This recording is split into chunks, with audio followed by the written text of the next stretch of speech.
This is Christina Barr, and you're watching Black Tea News.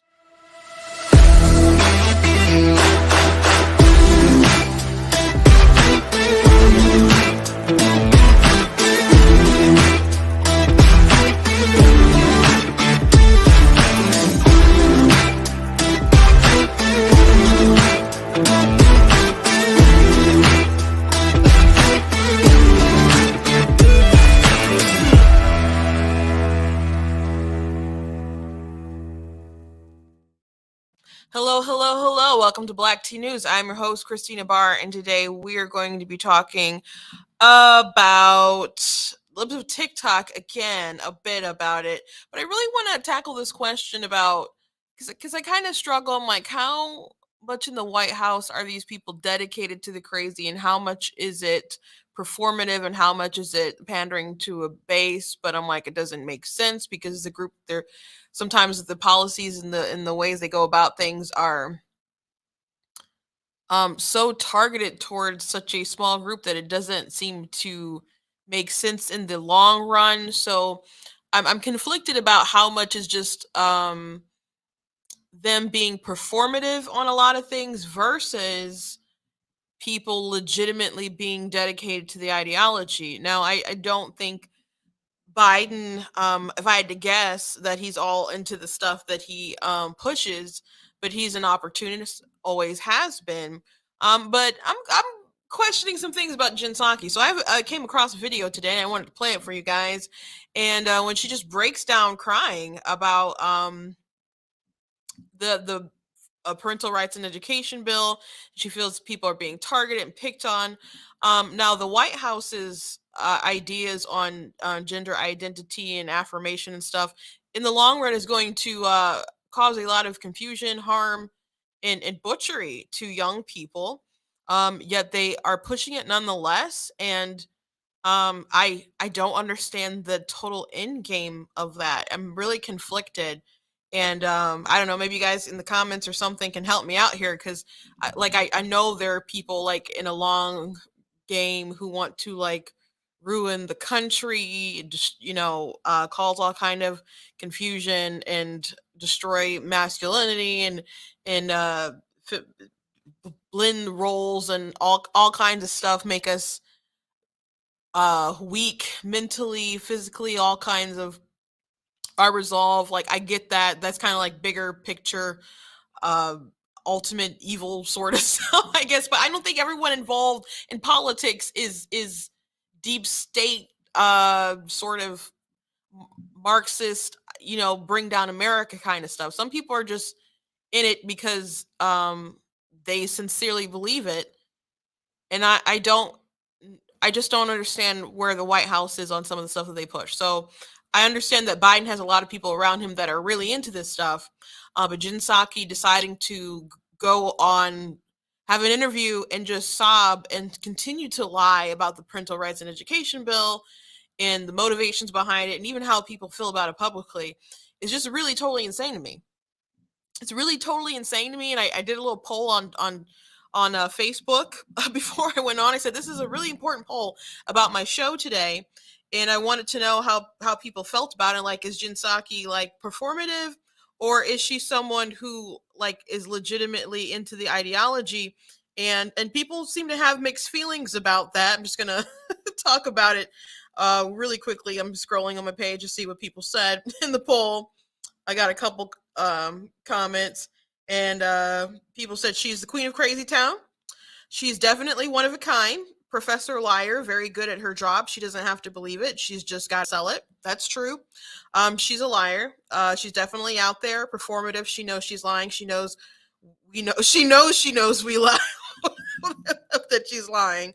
I think that's true. I think she does lie through her teeth for her job, and that's not necessarily what you have to do as a press secretary. You're there to defend the role of the president and do your job and stuff. But they're openly lying like a lot, and I guess that's where she feels that her job is.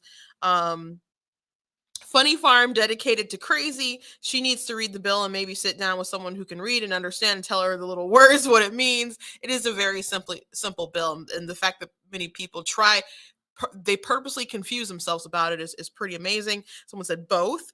Someone said she is the exact definition of a Karen. Someone said both. Definitely crazy. Both. Performative. She doesn't believe a word she says. Otherwise, she would defend it, instead giving non-answers or directing questions to other agencies. She does do that a lot, but this particular issue they're very firm on. So that's why, like I said, I'm conflicted. I don't know how deep it is, and I don't understand the end game for them, because these are some really destructive things that they're pushing that's not going to help the kids that she's claims to cry over. So I mean, at some point, is it evil? Like, why are they doing this? So somebody's got to help me out. Someone asked why isn't she left yet? She is leaving. She's going to MSNBC, CNN, MSNBC. I don't know, maybe some other networks tried to bid for her, and she's going to MSNBC. It is not quite ethical for her to be there as press secretary in that capacity, and bashing like rivals to her new network that has her under contract and stuff. So she should gracefully bow out, and it's not ethical, but who cares what's ethical under the Biden administration? Someone's said, let's circle back to that. I like that comment. And the last one I got on there, she's a paid liar, like they all are. So again, I don't know how much is performative, what's not performative. But we're gonna try to get to the bottom of that today, because I just find it really bizarre why the White House wants to double down on this, especially since we are aware of the fact that when people like read the bill, like the Parental Rights and Education bill, and I know I've talked about it a lot on this program, but majority people, Democrats, Republicans, and independents all agree with the language and don't believe that that stuff should be taught to children. And so to pretend that it's just a targeting of these parents and it's a targeting of these kids. What about the parents who are like, please don't target my child and confuse them and brainwash them and then hide stuff about their mental health? There's no compassion toward those people. So there's so many moral issues with this White House. It's ridiculous. But before we get into all that, I was trying to figure out which one I wanted to tackle first. I want to encourage you guys to go to blacktnews.com, check out different articles I have on the website, check out different videos that I have. I did talk about the Libs of TikTok situation yesterday. I did cut it down to like a more condensed video. It's like 20 minutes. I probably talked about it for like 40 minutes yesterday, but it's like 20 minutes. So there's stuff cut out. If you want to watch the whole program, you can go back and watch the whole program from yesterday. If you just want to watch a more like targeted segment, you can go watch a 20-minute segment. I do feel like it is a really important story. So I do encourage people to be aware of how journalists go after people for speaking out. And I don't want people to be freaking out about it. Because even though I guess Libs of TikTok has to be in a safe location as of now, they are being supported by other people. So financially, whether they go after the real estate stuff and employer and whatnot, they have support in what they do as far as their capacity as Libs of TikTok. So people will rally around you. I think a lot of people are pretty sick of cancel culture in general. Though I think people are still willing to do it. I think a lot of people are willing to fight back and still stand with you. So I do appreciate that this is having. I don't know if this is going the way that Washington Post wanted it to go, which at the time when I did the show yesterday, they hadn't released a statement, and they did release a statement. I did include it in my video that I put out this morning from yesterday's video, but I'll show it to you guys. But it's pretty astonishing. They're sticking by their reporter saying that they did nothing wrong, even though in the article they did actually have a hyperlink to personal information to Libs of TikTok. Now they did take it down, the hyperlink, they removed it. So obviously they're aware of the fact that they did something wrong. Obviously they are aware of the fact that they did something wrong. Anyway, please go to the website. If you like what I do here, consider leaving a donation at blacktnews.com. Any little thing that you can do to support really does help. But I appreciate if you want to throw in some big dollars, that would be great. Please make sure that you guys are checking out different merch that we have on the website, like the I Am Not the Victim You're Looking For is one of my favorites, and the Be Better Not Bitter shirt. I really like that one. I do want to thank Brighter Michigan Pack. I'm in their studio today. If I say something today that triggers you, no one cares. They don't care. I don't care if you're trying to ruin my life or whatever, and you want to complain to somebody. I'm the captain here. But they do like to just uplift conservative voices, so I do appreciate being in the studio and all the work that they do in my home state of Michigan. May we please defeat some of these radical cuckoo folks in November. So I have a funny thing today. It's not a meme. It's just Kamala Harris talking about space. Space is exciting. It spurs our imaginations, and it forces us to ask big questions. Space, it affects us all, and it connects us all. Space. It's exciting. Someone had retweeted that and said when you didn't finish the book report and you're like trying to do it like by the fly. So I I I'm assuming that's just what she said and that wasn't in a teleprompter, because if someone is writing the really really simplistic silly things that she says out, fire that person. Like I don't understand some people who get jobs as speechwriters that are just not good. Like Trump had some really good speechwriters. Trump had really good speechwriters, but some people are not up to the task, and I'm like, man, I don't understand how some people get writing jobs, including Taylor Lorenz from the Washington Post. Her article wasn't very good. I was a little late because I was trying to find the archive version so I could just read it all out loud, because people did archive it and post it online so people could be aware that they did put a hyperlink in it and the whole article was there. So I was like, oh, let me read that, because it is like a paid one, so like a roundabout way, I guess, of reading it. But I want to go through some of the things that she said in the article, because it's really told in a very dishonest way. But first, I want to tackle the Jen Psaki thing, since we're done laughing at Kamala Harris. So I want to play this interview with Jen Psaki, because again, I'm very conflicted on how deep this ideology for them goes and who is all devoted to it. I'm sure there's so many people in the Biden White House that are pushing it, but for what purpose and why, and how many of them are there? And I want to get to the root of who is performative and who actually believes all this stuff. And to just go on this program and to cry is just really out there. But let's go ahead and watch this together. Political games and harsh and cruel attempts at laws that we're seeing in some states like Florida, that is not a reflection of the country moving to oppose LGBTQ plus communities. That is not what we see in data. That is not factual, and that is not where things stand. Okay, so first things first. She specifically mentioned Florida, and Florida has been like the big news. I was on a live last night on TikTok, and that was one of the topics. And it's still clear that a lot of people haven't read the bill. I made somebody mad. They would not answer the question whether or not they had read the bill. And there was somebody who I did not know who they were, but they had like somebody named Granny or something. They had like they had 3.5 million followers. And abortion was also another topic. And so we got into a back and forth with that a little bit. I'll go into more of it later and stuff, but because it's kind of funny. It was an interesting live, but after I kept trying to move it back to like the parental rights and education bill, because I was pretty clear that she didn't read it, because her first initial question was, don't you feel like people are taking away our rights? And we're all like, no not because of these things. And so she wouldn't end up admitting that she hadn't read the bill, and she left the live. So again, it's only 7 pages.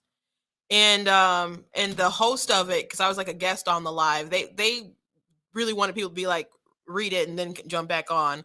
And I would explain it to the best of my ability. It's pretty simple. Again, it's only 7 pages. Some of it is like the preamble kind of like explanation of what it is, and then it gets into the actual root of the law. So you really probably only need to read about 4 of the 7 pages, if even that.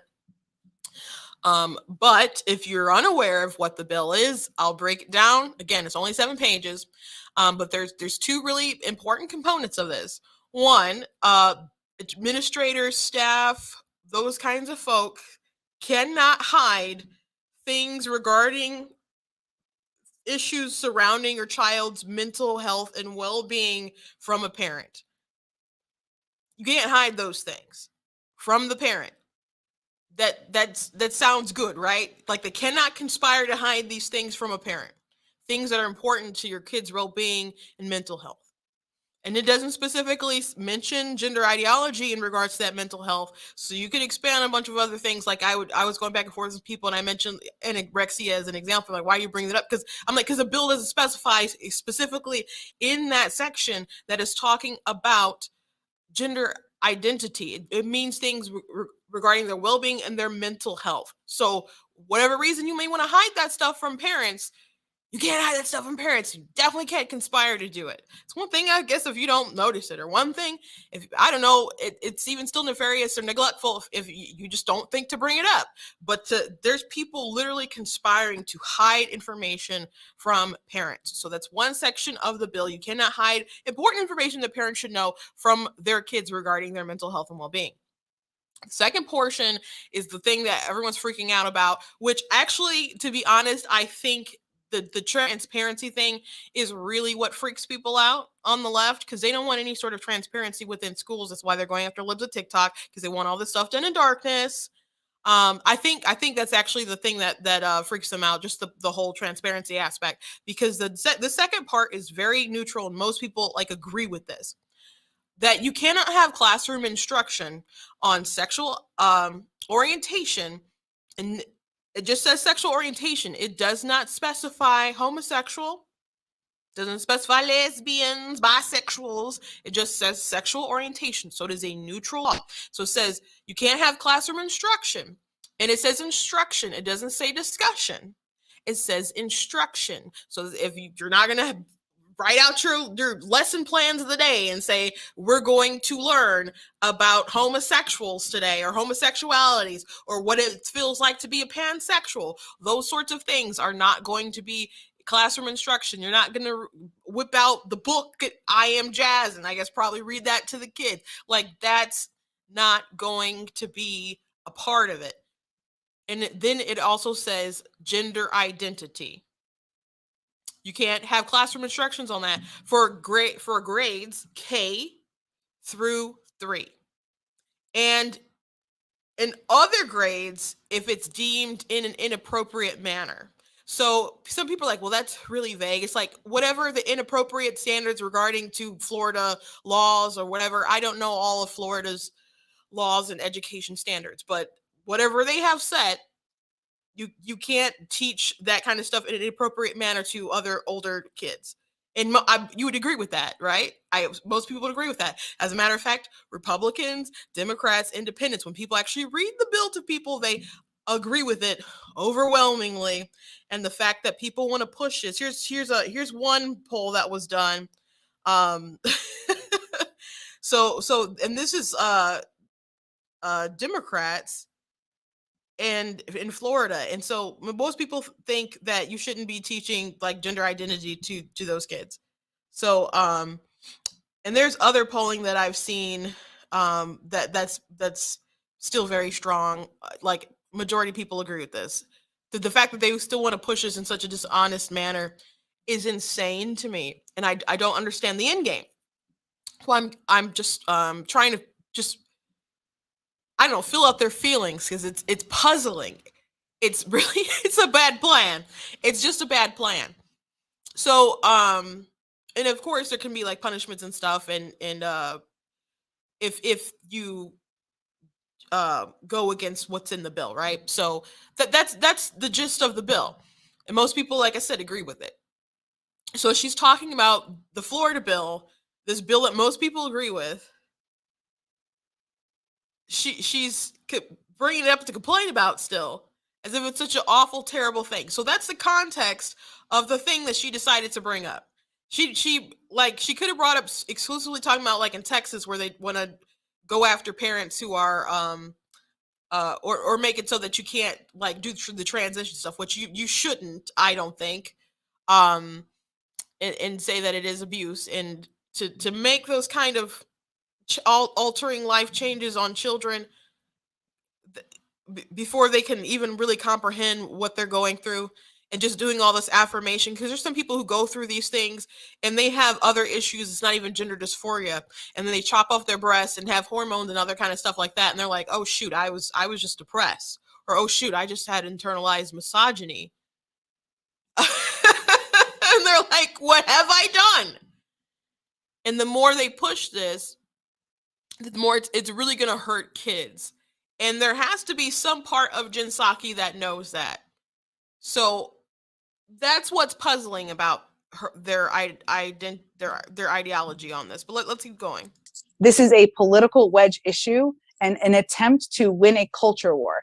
And okay, I didn't mean to pause it so fast, but they mention culture war as if Republicans or whatever people on the right made up the culture war. Like you come for people's kids, are they not supposed to fight back? Are they not? Are they just supposed to sit down and lie down and take it? They're not going to say yes, but that's what they want. Like you're not supposed to notice, and so when you fight back, they're like, "Oh my gosh, a culture war! This is a wedge issue. This should be a line in the sand for every freaking body. Everyone sound the alarm. Like I know people are concerned about the economy, people are concerned about the border, which is crazy. They have no idea what they're doing. Well, I don't know, I wouldn't say they have no idea what they're doing, but everything that they are doing are things that would obviously make it worse. Like so it's to be on purpose. Because I don't, there just can't be a level of people that incompetent. It just can't exist. It just can't. So some of it has to be on purpose. Gas prices are high. There's a lot of things that are concerning for parents and people. I don't think there's anything sort of more concerning than what they're trying to do in schools as far as the different ideologies they're teaching with like critical race theory and the gender identity stuff. Like that's like number one issue for me, and maybe it's not for other people, but they're playing the long game. They are really playing the long game. Yesterday I mentioned how like they think that Twitter is so important, but TikTok, where they post a lot of this crazy stuff that lives with TikTok, just like showed everybody. A lot of that stuff, it sways so young for the audience, and it people just get in this really, really twisted sort of pool of people with these weird ideologies, and they are really playing the long game as far as the harm they mean to do to your kids for the sake of doing harm to the country. So I think this is extraordinarily important. So when she says culture wars, yes, it's a battle, and it's one that we have to win. And I hope people on the right, Republicans, moderates, independents, everyone can come together, Democrats, and say you cannot have our kids. And if that means you're gonna have to cross the aisle and vote for someone you may not like too much, at least love your kids enough to send a message to these people to know that the progressive crazy route that you went is just too far. Now, people voted for Joe Biden thinking that he would be a moderate. Now, if you did that, you were a fool, because Joe Biden has always just kind of gone with the crowd. But if you also were not paying attention enough to the sort of people he was hiring and putting on his campaign staff and the sort of rhetoric that they espouse. So, in a big example, and I've said this many times, but how he decided to flip on the Hyde Amendment. Like, he's Catholic. The Hyde Amendment, if you don't know, blocks federal funds from funding abortion. And so Bernie Sanders, other people wanted to appeal it. And so at first Joe Biden, he's like, I'm for it. And these people, and he has been for it for a long time. And his staff are going out there like, this is just a long-standing belief he's had. He's Catholic, et cetera, blah, blah, blah. And then some people went rageful on Twitter or whatever. And all of a sudden he flipped and he was like, well, I just voted for Hyde because that's what you had to do. And I'm like, so there was no long-standing belief that you had for years? And as a Catholic, like, you can believe that when you want to like have this people try to pretend to have this sort of libertarian worldview all of a sudden when it comes to like abortion, like, well, we don't want the government there in our bedroom and in our doctor's office and et cetera, blah, blah, blah, which they can allow the government in every other circumstance, but just not when it comes to abortion. Okay. But if that's the case, you could at least still be like, yeah, but I don't think our taxpayer dollars should fund it. But then he's flipped on that. And I tried to get some stuff passed without the hype. I don't think that's been successful yet. But that's where they're willing to go. Just flip all of a sudden with these like years long firm held belief, and just could flip it because of some angry leftists on Twitter. That's the kind of person who people chose to elect, chose to be the leader. So if you voted for Biden, you made a big mistake. He was never going to be the moderate, the safe choice. You should have stayed with, I know a lot of people don't like Trump, but you should have stayed with the devil you knew. You should have stayed with the devil you knew. People just thought he was good old Uncle Joe. Well, I'm sorry, some of your uncles are creepy. You shouldn't be around. Let's go back to the video. And they're doing that in a way that is harsh and cruel to a community of kids, especially. I'm like going to get I'm going to get emotional about this issue because it's horrible. But you know, it's like kids who are bullied, and like all these leaders are taking steps to hurt them and hurt their lives and hurt their families. And you look at some of these laws in these states, and it is going after parents who are in loving relationships, who have kids. It's completely outrageous. But it is a wedge issue. Sorry. This is an issue that makes me completely crazy. But it is an issue that is a political wedge issue. It is not a reflection of where the country is. So people in the comments, let me know. No, I see it again. I'm like, do you think those were legit tears, or do you think that she was faking? Feel free to comment. Let me know. Let me know. Do you think that those are real tears from Jen Psaki? But even if they are not real tears, why the performance? Why the performance? Again, this is not a popular position. Getting some people saying fake tears. She's taking a not popular position. And I guess there could be the idea that you could just bully people into just having the utmost sympathy, where they just surrender all sorts of parental control.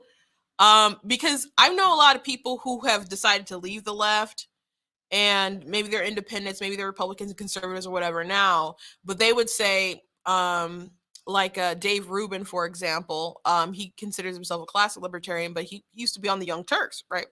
But he says that he was a leftist because he believed in protecting the other, is how he put it. Like, you protect the left people are compassionate. They're the ones who wanted to protect the gays and the black people and all these other folks. Like, that's what they thought, that they were the people of compassion. And I have a good friend of mine who's an independent, who left the left not too long ago, but her username is on TikTok as Party of Common Sense. I've had her on my show before, and she said that, you know, she was a Democrat because she was supporting LGBT and all those other folks and stuff, and but then she just kind of started, people asked her questions, and she's like, oh shoot. She just had to analyze life and embrace the common sense. So she's not on the left anymore. I don't think she was ever like a crazy leftist, but she did like I think caucus or whatever for Hillary Clinton, so she was like a legitimate Democrat. So these people really do believe that they have a virtuous opinion, and they're protecting the other. I've talked about this several times, but when I went to the Democrat Party picnic, that was the conversation all around. They literally believe that Republicans don't care about people, and that they care about people. They like, that was their talking point. Like, I'm the Michigan Supreme Court justice was there. I'm trying. His name is escaping me right now. Bernstein was there, and so he's like, "I'm so glad to be among Democrats because we care about people. The best thing about being a Democrat is we actually care about people." And I was just blown away that a judge was saying something so blatantly partisan and so detached from reality. And people are I overhear people's conversation like, "Yeah, Trump doesn't care about anyone." I'm like, "He don't care about his kids. He don't care about his wife. Not even baby Barron. Like he doesn't care about anyone. Nobody. Like not his longtime friends and advisors that you see on like Apprentice and George and all those folks. Like nobody. Not nobody. None of his employees. Like Trump just doesn't care about anyone. Like he just like lacks the humanity to do it. Like he's like a vampire who flipped a switch. Like he doesn't care about anyone. Like, and I know sometimes people can use like language that's very exaggerated, but that was like the thing that people repeated to themselves over and over and over again. um and it is really like a belief that's instilled with them that they don't believe our side cares about people, and they believe that they do. So, perhaps Shinsaki thinks that crying and saying, "We care about these kids, we care about these children," is going to be enough to guilt folks to be like, "Oh yeah, we gotta keep supporting them and support not having transparency." That doesn't make any sense. I don't think it's power. Their argument is powerful enough, especially on this really, really, really, really, really fringe thing. Now, are you aware of the White House's position on this? I don't know how many people watch the show like all the time, but we've talked about on Trans Visibility Day, played Biden's video when he said the best way that parents can love their kids, like their trans kids, is affirmation. And that's Biden's position. So of course, Jen Psaki has regurgitated that and pushed that as well. So that is their position. Now, what do they mean by affirmation? They put it out there. They mean giving them pronouns, letting them change their clothes and hair or whatever and all that other kind of stuff. But they also mean puberty blockers. They also mean surgery. And they also mean hormones. And I'm not exaggerating in the least bit. I'm not exaggerating. And I'm looking for the graphic right now. I think I have it stored. If I'm not mistaken. Maybe I don't. I don't have it logged in here right now. I must have deleted it yesterday to make space. But those are the things that they actually put out, the White House put out, the Biden administration. Puberty blockers, hormones, and they claim that the puberty blockers were reversible. All that stuff is not reversible. The damage is sort of stuff that you could do. I read a story online that a parent had posted on Reddit asking for advice. They're like, "I did everything right," which they did not. But when their child was young, they put them on puberty blockers. Their son, who believed that they were a girl, and that now they can't get a vagina or made because, well, they could take it from the colon or something, but they have a friend who went through that surgery and it still smells like a colon years later. So they don't know, they don't really want to go that route, but their son's penis never like matured, so it's like a micro penis and it has no sexual function, and their love life is abysmal. And there was one person they were with for a while, but they got frustrated because they have no sexual function. And they said their son, who's their daughter now, I guess, has tried masturbating. I'm sorry if I'm getting pretty graphic, but this is the reality of the stuff that the White House is pushing out, and you ought to know. And still nothing has happened. So when people say this stuff is reversible, it's not. So in some cases, I guess if you don't do it too much, maybe you can be. Maybe it can be. But this is what the White House is pushing. So when Jen Psaki's up there crying about these parents, and I don't think these parents who necessarily go through all this stuff are malicious and hate their kids, or doing things for nefarious reasons. Some of these parents, maybe they are within the ideology, so they just want to affirm and stuff anyway, and when they should be parents and ask questions like, how do you know that you're a girl? How do you know that you're a boy? Are you sure you know what that means? Then, and taking them to a therapist who will not just affirm but actually get to the root of their issues, because this is what drives me crazy about this issue. This is what drives me crazy. Gender dysphoria is a mental illness. And I say that with the utmost sympathy. I would never want to be in a position where I was so uncomfortable with my body like that, to feel like a stranger within your body for like the rest of your life. That sounds awful. That sounds terrible. And I want people to get help for that. But today, we treat it like it's a trend, like a social trend. Like I talked about this before. There's one viral video on TikTok of these girls. They were in a park. They all, I guess, believe they were boys, had like weird haircuts and all this other stuff. And one of them just like announced, "I am a boy," and they all started just rejoicing and so happy. I'm like, why are all these young women excited to not be women? And it's these clusters of these groups of friends, or sometimes families. There's one person who went out protesting a Michael Knowles show, and they said they have 4 kids who are trans. That didn't happen because it's natural. Not all 4 of your kids have gender dysphoria. And again, I don't think these parents are doing it because they're malicious, but sometimes you got to step back and ask some tough questions, and not just affirm everything that your kid says. So it's like a trend. People see it on TV. It's the companies are pushing it. Pride is all the rage. Everybody finds this affirmation, and like, this is your identity, and all this other kind of stuff. And people feel tempted to go that route, even though there may be people who have other underlying conditions, and they'll self-diagnose as transgender or with a gender dysphoria, and they will go along with it and maybe do irreversible damage to their body, being totally wrong about the root causes of why they're uncomfortable with themselves. So this push to just affirm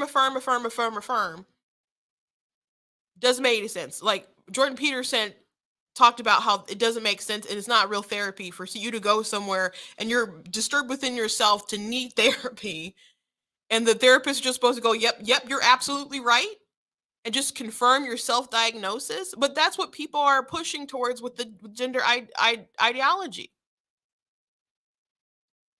So there's a lot of harm out there right now, and the White House can't be oblivious to it. Not totally oblivious, not everybody there. Like, I understand they have a lot of sycophants there, but not everybody can be totally oblivious to all the stuff. So I really, maybe Biden's not all there, but again, I think I think he's just an opportunist, but I don't see the gain in this, other than hurting a lot of people along the way. But I don't see a good political gain in it. So I question why. Is cruelty the answer? Because this isn't compassion. Now, maybe they know some folks and they're trying to be compassionate to some people, and I understand that. Like, some people, I read Abigail Schreier, who wrote the book Irreversible Damage, about her thesis of her book was basically, she believes there's a social contagion to the transgender movement, and you'd see patterns of people, like clusters of young women who maybe in other years, decades ago, might have been cutters or other kind of stuff, got a demonic possession and whatnot, but instead today they do their social sort of harming with gender identity. That's their sort of thing. But they go through the hormones, they go through the therapy. Like, people had hysterectomies and like have, I don't want to say ruin their lives, but kind of feels and gets close to it. But they've done a lot of harm, not realizing what they have done, or when they started off with. But she had once said that she won't say that these parents who do this stuff to the kids are she didn't at the time anyway. I don't know if she's changed her mind on this. I think she said this on Joe Rogan when she first came out with her book. But she won't go as too far to say that these people are abusing their kids, or or maybe not abusing their kids, but they're child abusers, because she still feels that a lot of these parents are trying to do what's in the best interest of their children. But unfortunately, not everybody's right. And you're talking about doing some serious harm to kids before they can really, really fathom what they're doing. So I don't understand the long game here from Jen and from Biden, and it's really not a popular position. I want to read a little bit of maybe I'll go through the whole thing, but Barry Weiss did a piece um talking about, oh, this is Susie Weiss. She posted it though. I'm not sure who Susie Weiss is. Um this is on her Substack though. I saw Barry Weiss share this. It's a story about some people who transition. So when Chloe woke up from the elective double mastectomy, it's chopping off your stuff, she texted her mother in the waiting room, "Booba gone." This was a little over 2 years ago. She was 15 at the time. Can you imagine doing that to yourself at 15? The typo was intentional, she told me recently. I thought it was funny. Is that a good thing? Her mom replied. Yes, Chloe texted back. I don't think that answer aged well, she said to me. Chloe, who lives in California in the Central Valley, always hated her body. She spent a lot of time on Tumblr. I've heard people being radicalized on Tumblr. I mean, I don't think I could have been radicalized on Tumblr. Tumblr was never my thing, but I've certainly heard that. Particularly people being radicalized into transgender ideology from Tumblr. This is not a rare like, this is not the first time I've heard this. And learned words like pansexual and bigender. She remembers when she was 12, sitting on her bed thinking, maybe I'm meant to live as a boy. By 2018, at age 14, Chloe was well along the path to what she imagined was boyhood. She was going by Leo. She was taking puberty blockers, and her mother was administering her weekly testosterone injections. 2 years later, in early June 2020, she went under the knife. Chloe was the beneficiary of what transgender activists call gender affirming care, which means all the adults in her life, doctors, nurses, social workers, teachers, parents, actively supported her decision to become the person she believed she was meant to be, even if that person required an elective mastectomy in high school, or taking puberty blocking drugs, or injecting cross sex hormones like testosterone. In this, Chloe is also the poster child for the Biden administration's recently announced transgender policy. Gender affirming care, the president's spokeswoman Jen Psaki explained at a recent press conference, was best practice and potentially life saving. The point was, if trans kids weren't able to transition, not just socially, but medically with cross sex hormones, puberty blockers, and surgeries, they might as well kill themselves. The Biden policy was presented as commonsensical, but it is out of step with many progressive countries and some leading experts. Countries that have gone down the gender affirming road, like Norway, Sweden, France, are now reversing course in the absence of evidence that such care actually improves mental health outcomes for dysphoric children. Pioneering doctors like Erica Anderson of the University of California, San Francisco's Child and Adolescent Gender Clinic, herself a trans woman who has helped hundreds of teens through transitions, are warning of the dangers of this policy. Critics say that even the phrase gender affirming is misleading, a euphemism for something closer to medical malpractice. When else do we trust children to self diagnose and make lifelong medical decisions? And then there is the growing chorus of young people, including Chloe, who had come to regret deeply the decision they had made and the gender affirming care they had received. In the middle of this story are teenagers who are largely going unheard by the government and a medical establishment that's plowing ahead. I don't think gender affirming care helps kids like me, says Chloe. There should be more regard to alternatives like treating dysphoria, especially when it comes to kids. I thought testosterone would transform me from being short and pudgy to lanky and male, but in a graceful type of way, not muscly, said Helena Kirshner 23. Helena is from Cincinnati, and she is one of the country's most prominent detransitioners, as people who transition gender and then change back are called. She has a Substack with thousands of subscribers. This is another person who was radicalized on Tumblr. Growing up in Ohio meant Helena could only transition with a parent's consent. This is true in most states. Washington, Oregon, and California gave minors more wiggle room to transition on their own, but she was 15 and her parents were definitely not on board. She wore boys' clothes and breast binders and cut her hair short. The guidance counselor at her public school agreed with Helena that she was a man. She helped her make a budget for her transition and referred her to the school psychologist, who was even more gung ho. I remember the psychologist saying, "Your mom is a transphobe," and telling me about suicide risks.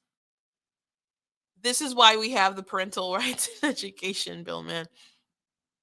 My gosh. They had 3 or 4 meetings before inviting Helena's mother to have a conversation with both of them, which didn't go well. I had a ton of issues with my academics and my mental health, but I never really got help with that, she said. As soon as I said I was trans, it was all hands on deck. What a school, man. Her parents, her mom is a doctor, her dad an engineer, never came around. Days after she turned 18, Helena went to Planned Parenthood in Chicago. Yeah, and yes, they do have hormone blockers in Planned Parenthood. There she saw a social worker and then a nurse practitioner who wrote a prescription for testosterone during the first visit. The nurse recommended a dose of 25 milligrams per week. How high can we go? Helena asked. Helena left the clinic with a prescription of 100 milligrams of testosterone. The whole thing took about an hour. She never saw a doctor. 2 days later, she was moving into her college dorm. For privacy reasons, she'd only say that she attended a small liberal arts school in central Ohio. Helena's family helped her move in, and she made sure to hide the glass vials and needles from them. She started going by Vincent after her favorite anime character. She injected herself with testosterone weekly.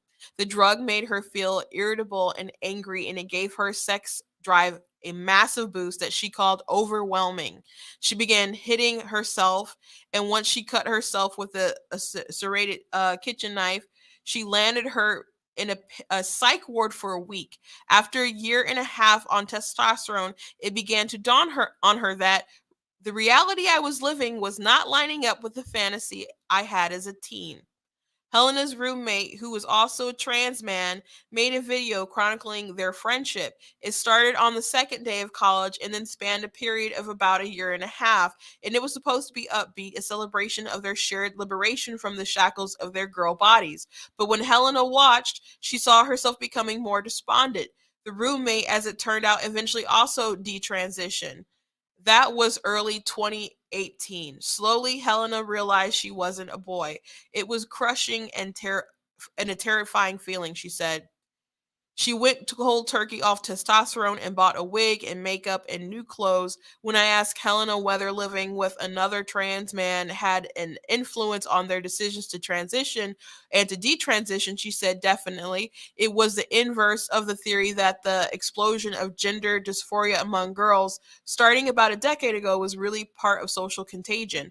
Helena also started spending less time online. She was partial to Tumblr too, and more in the real world, interacting with real people like her coworkers at her job at a bakery. The next year was confusing and awkward, she says. Over dinner a few months after the video montage episode, she told her parents her decision to detransition. They said they thought she was making a good decision, but didn't say much else. Now she calls her relationship with them cordial.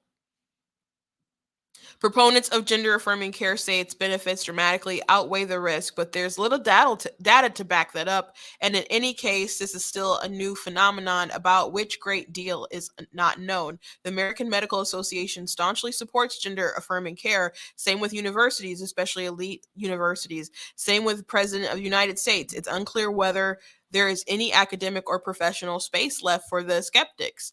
Trans activists argue that trans patients knew the risk. The kids or their parents gave informed consent, they say. There's more to the story, counters Helena Kirshner, who feels failed by her doctors and therapists. The fact that there's adult as high up as President as Biden's administration putting out these claims that young people need to medically transition is really dangerous. There's no logic to it. There's another story, a couple other stories in here. I'm gonna cut it off there with the piece, but maybe I'll share this on my Facebook and retweet it. Crazy stuff. Crazy stuff. So those are the things that the Biden administration is pushing. And they have to be aware of some of this. Like I'm sure they don't brief Joe and all this, but he's got to think some of this is cuckoo cuckoo if he cared enough or had enough mental capacity to just think about it for a little bit.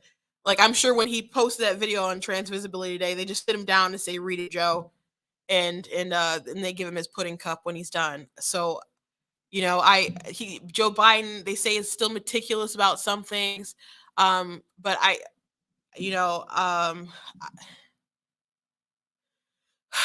but I don't think he's making all the decisions or whatever and whatnot. But even if he were, he does still bend the knee to this stuff. And again, I don't see any political benefit to it.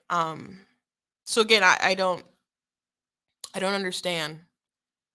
Now, a lot of these people are just like so gung ho in the ideology, and maybe they have just like convinced themselves so much that they are in the right because that those are the most sacred victims. Therefore, they have to protect them the most. But what about the harm that's done? Or what about just the harm to just everyone else? Like when you have the situation at Penn State, when you have the female swimmers getting, trolloped by Leah Thomas, and Leah Thomas being in the locker room and everyone seeing his penis and being upset about it, and the coach won't do anything. And then that woman who was tied with Leah, and they both got like, I think it was 5th place, but they wanted Leah to hold the trophy. They didn't have an extra one. Like, well, yours will be in the mail. And they're just like, why does Leah get to hold it? And they're like, don't make it a big deal. Don't make a scene out of it.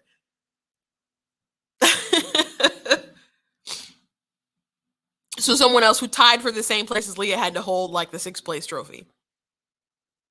Someone who is an actual woman competing in an actual woman sport. So I don't know why they can't see anyone other than this other group that they've decided to protect so staunchly. I don't believe that Jen Psaki, though, is just that absolutely compassionate to just sob like that. But again, I don't see the political gain in it. But there's obviously a lot of people in the White House who are gung ho about it because there's no other reason to have Rachel Levin as assistant press secretary, because Levin did not do a good job on COVID when he ran that stuff in his state.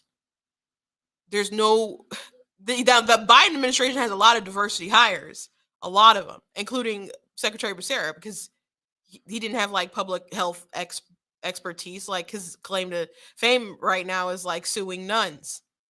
And you can say, well, he isn't really suing the nuns. He was suing the Trump administration. Yeah, the Trump administration was protecting the nuns. So yeah, he was like suing nuns. And he ended up as a health secretary. But the assistant health secretary is Rachel Levin, who is transgender. And who would not answer Rand Paul's question when he asked about, do you believe that children should have puberty blockers? I'm like, well, thank you for the question, but transgender science is a very nuanced field, and I would like to answer these questions more at length with you if I'm confirmed. I've got to like contact Rand Paul's office and see if that conversation ever happened. But there was obviously no need after Levin was confirmed. So I don't know. You guys can let me know. Maybe somebody out there can solve the mystery, because it puzzles me. It puzzles me. I know you guys expect me to have all the answers, but I'm puzzled because it's just so crazy.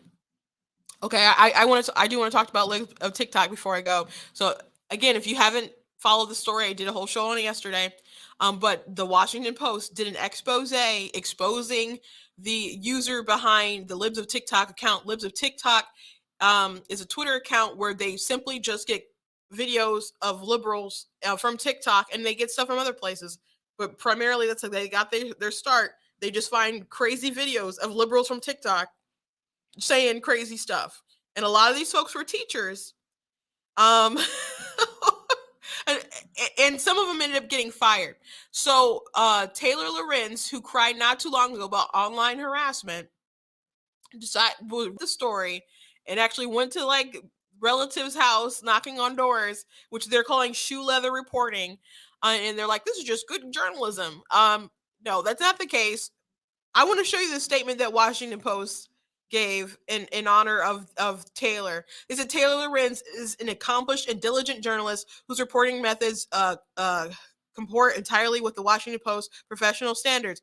Chaya Raykick, not sure how to say last name, in the management of the Libs of TikTok Twitter account and the media interviews has had significant impact on public discourse, and her identity has become public knowledge on social media. We did not publish or link to any details about her personal life. That is a lie. It's literally a lie that the Washington Post put out, because in the article they did remove the hyperlink, but they did actually have a hyperlink to personal information about this woman. So it's a lie, and I hope someone, I know they have a lawyer. I hope they go the distance and at least try to sue them for that, because they did have that there. So this is a lie from the Washington Post. I'm not sure why they post this lie, other than that's just what they do, post some lies. Democracy dies in darkness. That's their slogan. But they did absolutely link to public information that, and again, there was no point in exposing this woman other than they wanted her to be vulnerable. It didn't help the story. I did read the story. It is behind a paywall, but I, like in the archive version that someone had, that did have the whole thing, so I did read it. And here's an well, first of all, they could have just reported on the influence that the account had without exposing who the person is. They could have just alluded to it. They didn't have to tell her name, what they did. They certainly didn't have to have a link to her personal life, to personal stuff. They didn't not have to do that too, to talk about how they were interviewed by Tucker Carlson, or Laura Ingham talked about it, or how these right-wing accounts that are bigger than them, and which they may have reached 1 million followers. I think yesterday when we had the show, they were at 600,000, but last I looked, they were 800,000, over 800,000. So they could be at 1 million right now. I'm not sure, but they're getting up there. But people will look at those clips and they will elevate them and they'll talk about them. I've found a lot of leads that I've talked about on this show from Libs of TikTok. It is a very important account, in my opinion. Some of the work that they do is far more important than a lot of journalists out there, exposing some of this crazy stuff. And that's what the Washington Post and these Democrats, they do not like this page, because they are just bringing to the light some of the crazy stuff that's on the left, some of the stuff that the Biden administration is pushing so adamantly, stuff that Jen Psaki is crying about. So this is a piece, and I mentioned this yesterday, about the Twitter account Libs of TikTok posted a video of a woman teaching sex education to children in Kentucky, calling the woman the video and the predator. The next evening, the same clip was found on Laura Ingham's Fox News program, prompting the host to ask, when did our public schools, any schools, become what essentially grooming centers for radicals? So we talked about this person on the show, and they said some pretty bonkers stuff, including that being for masturbation at any age. And she made it clear she meant any age. So, yeah, I think that's kind of more predatory in nature. Like, people really abhor when you mention that kind of stuff. Because who the heck would want to be called a predator? But the fact of the matter is, people do not appreciate folks when they try to groom kids.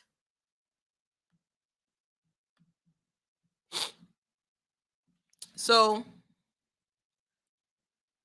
seems my page is, oh gosh, not sure if it's frozen.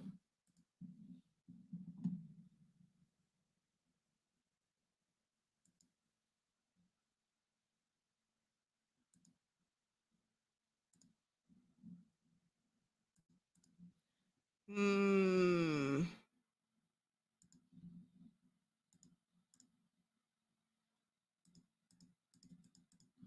I'm not sure. 1 second, guys. Seems like my page on my end got frozen for a second. I try to fix it really quickly. Bear with me for one moment.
I'm back. I'm sorry.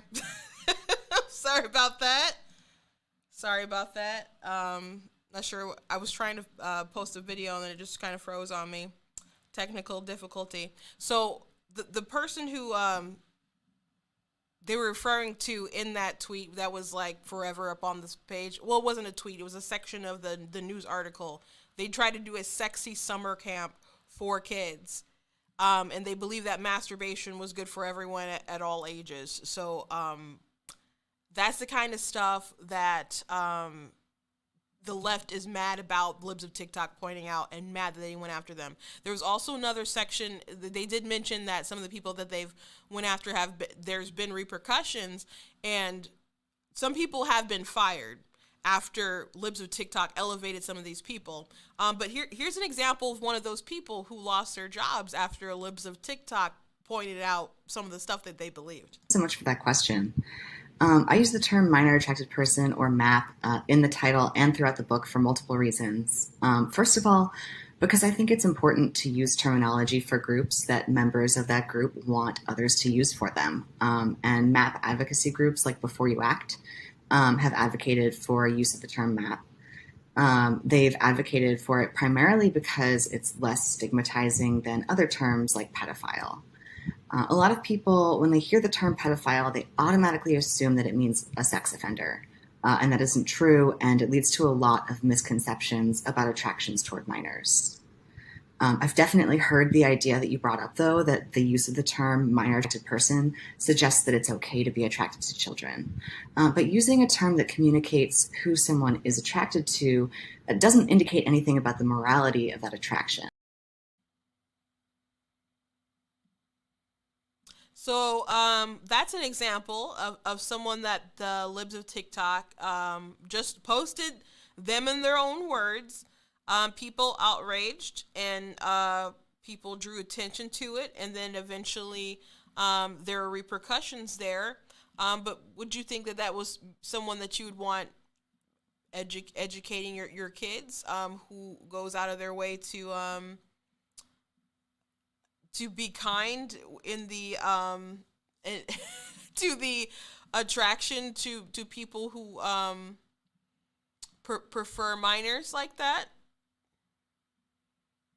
By the way, I did a TikTok about this, and I think I maybe mentioned this on air, but the term cisgender, because women have really, really resented that. FYI, the person who coined that term also had some interesting ideas on pedosexuals, which his ideas on pedosexuals are pretty much, I guess, similar to what he was saying. Like, there's people who have the attraction, and maybe like it doesn't mean that they did something that, and they just were like, well, you just kind of need to keep kids from them. So, those are the kind of people that Libs of TikTok is exposing. Those are the kinds of people that Libs of TikTok is exposing. So if you think that they're awful, I don't know what to tell you. I don't know what to tell you. I keep saying that they're doing the Lord's work, and I think they are. But the original the section that I showed you guys that was like stuck on screen for a while, they didn't go into detail about why they felt that some of this stuff needed to be exposed. They just want to paint Libs of TikTok as an anti LGBT person who just hates gays and trans people and all kinds of other stuff. And they want to shut them down, and they want to make an example out of them. And the Washington Post went as far as to lie about having their information linked on their site, on the article. And this is, by the way, an article that they are promoting.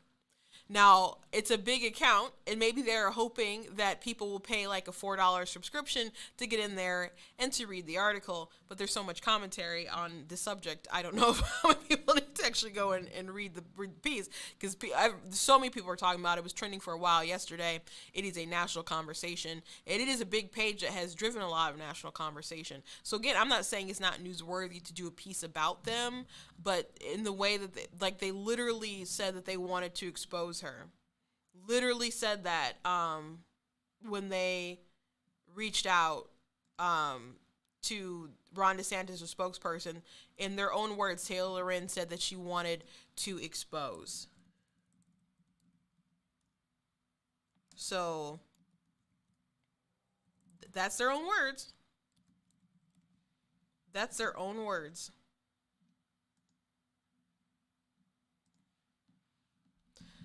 So it's an interesting story, very important story, but Taylor herself is playing victim, and she said the amount of insane stuff that's happened over the past 24 hours has been unbelievable. It's eye-opening to see how sophisticated and vicious these coordinated attacks have become.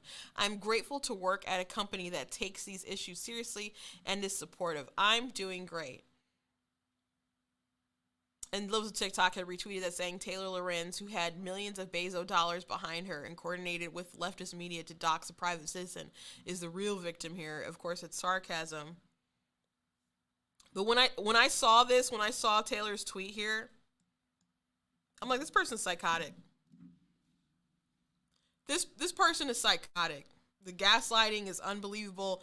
This is someone I showed you guys yesterday, the videos for crying from other videos talking about, online harassment. And then she decided to go ahead and just post stuff with no sort of idea how ridiculous it sounds. If only she had a mirror, maybe she could know how silly she was.